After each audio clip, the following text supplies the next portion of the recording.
আমি আৰম্ভ কৰিম এতিয়া দেই নৱজ্যোতি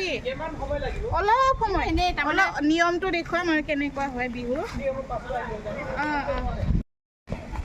বহাগ মানে আমি বহাগৰ এটি নামেৰে আমি আজি বহাগৰ নামটো ৰখাই লওঁ বসন্ত আহিলে কুলিয়ে বিনালে ঐ গছে বনে সলালে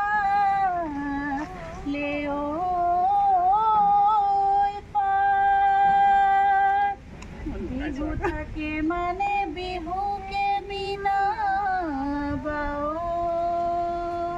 ও বিহু বিনা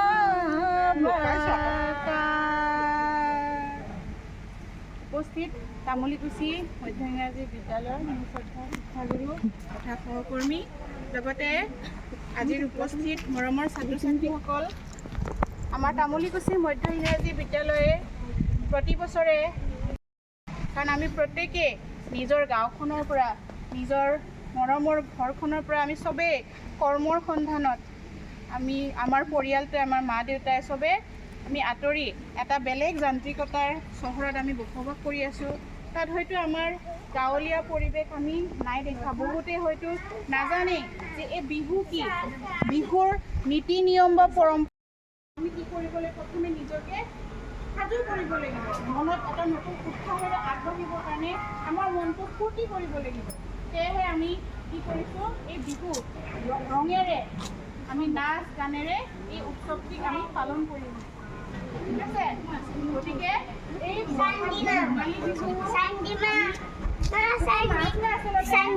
আমাৰ কাৰণে আমি 5 দিনলৈকে মানিব লাগে হেৰি নাই নেকি হেৰিটো নাই আমাৰ ধান খেতি কৰিম সেই খেতি কৰিবলৈ এইটো এটা আমাক মেচিনৰ দৰে আমাক সহায় কৰিছে আগৰ দিনত এতিয়াহে মেচিনবিলাক ওলাইছে আগৰ দিনততো মেচিন নাছিলে এই গৰুটোৱে আমাক ইমান সহায় কৰিছিলে যে হাল মৰাৰে পৰা মৰণা মৰাৰে পৰা সকলো ধৰণে এটা মেচিনৰ দৰে এই গৰুৱে আমাক সহায় কৰিছে গতিকে এই গৰুক আমি পূজা কৰিব লাগে শ্ৰদ্ধা কৰিব লাগে লগতে এই গৰুৰ আমি প্ৰতিপালন ভালদৰে চোৱা চিতা কৰিব লাগে সেই উদ্দেশ্যৰ আগত ৰাখিয়ে যিহেতু সিহঁতৰ বেমাৰ নোহোৱা মানে তেওঁলোকৰ বেমাৰ নোহোৱা মানে কি ভাল হয়নে সেই বেমাৰ নহ'বৰ কাৰণে তেওঁলোকৰ যিসমূহ পুৰণা পঘা ৰছীডাল যিডাল সেই ৰছীডাল সলাই দিয়া হয় গাত মাহ হালধি সানি সিহঁতক পূজা কৰা হয় সন্ধিয়ালৈ ঘৰৰ চোতালত এই যে পাতবোৰ যে দেখিছা তোমালোকে এই প্ৰত্যেকটো পাতৰ এটা এটা ঔষধি গুণ আছে আমাৰ জনজাতীয় লোকখিনিয়ে আচলতে জানে কম বেছি পৰিমাণে জানে যে এইটো যে পাত এইটো বাখৰ বনায় তেওঁলোকে হয়নে গৰুক কি কৰা হয় কোবোৱা হয় এই যে গৰুকটো এনেকৈ কোবাই দিয়ে এনেকৈ যে এনেকৈ কোবোৱাৰ আৰু এটা কাৰণ আছে এই কোবাই দিওঁতে যে ইয়াৰ বতাহটো সেই বতাহটো উশাহত গ'লনে নাই উশাহত গ'ল আৰু অলপ আগতে ক'লোঁ যে এই যে পাতসমূহ লৈছে ইয়াৰ কিছুমান ঔষধি গুণ আছে ঠিক আছে এই ঔষধি গুণটো যাতে গৰুটোৱে পায় আৰু ইয়াক খাবলৈও দিয়ে যাতে ইয়াৰ পৰা যিসমূহ প্ৰাকৃতিকভাৱে গৰুৰ শৰীৰলৈকে যায় আৰু বেমাৰ আজাৰ যাতে নহয় গৰুৰ ঠিক আছে লগতে এইটো ঘৰৰ আগতো এনেকৈ বান্ধি থয় ঘৰৰ দুৱাৰমুখৰ আগত ইয়াৰ কাৰণটো এইটোৱে কাৰণ ইয়াৰ গোন্ধটোৱে হওক বা বতাহটোৱে হওক যাতে ঘৰখনত যায় বেমাৰ আজাৰ যাতে নহয় মানুহখিনি যাতে ভালে কুশলে থাকে এইটো এটা উদ্দেশ্য ইয়াৰ বসন্তত কাৰণ বসন্তত তোমালোকে দেখিছা ইমান ধূলি বালিবোৰ হয় ধূলিৰ ফলত মানুহৰ চকুৰ অসুখেই হওক বা ছালৰ অসুখেই হওক এনেকুৱা ধৰণৰ বেমাৰবোৰ হয় গতিকে এইটোৱে যাতে ইয়াৰ বতাহে যাতে আমাৰ ঘৰখন ভালে কুশলে ৰাখে ৰোগৰ পৰা দূৰত ৰাখে সেইকাৰণে এইটো ঘৰৰ দুৱাৰমুখৰ আগত এনেকৈ বান্ধি দিয়া হয় আৰু গৰুকো এইখিনিৰে এনেকৈ আচাৰি মাৰি দিয়া হয় এনেতো আমি গৰুক যিহেতু চিকনি বা হেৰিৰে লাঠিৰে এনেকৈ মাৰোঁ ন, অন্ততঃ বিহু কেইদিন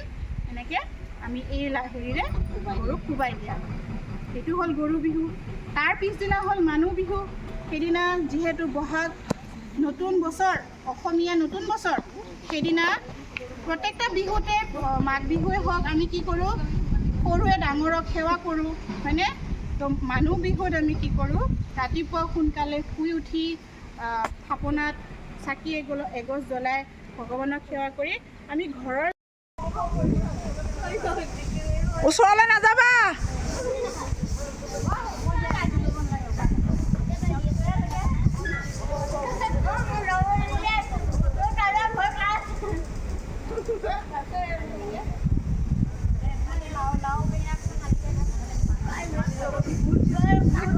ঐ গা ধুৱাই লওঁ, গা ধুৱাই লওঁ।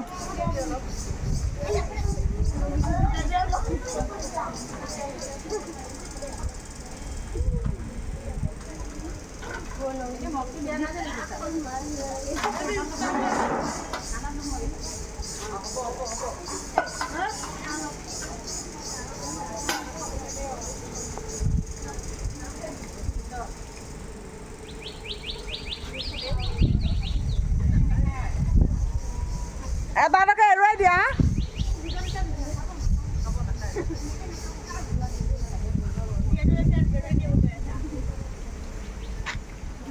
অঁ তোমালোকে খোৱা আকৌ, লাও খোৱা, বেঙেনা খা, লাহি যা।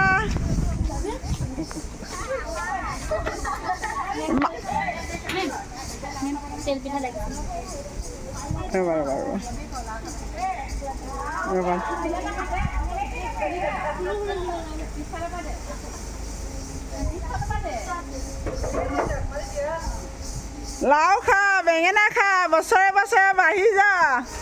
মাৰ সৰু বাপেৰ সৰু, তই হবি বলদ গৰু।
যাওঁ না লগত হেল্প কৰ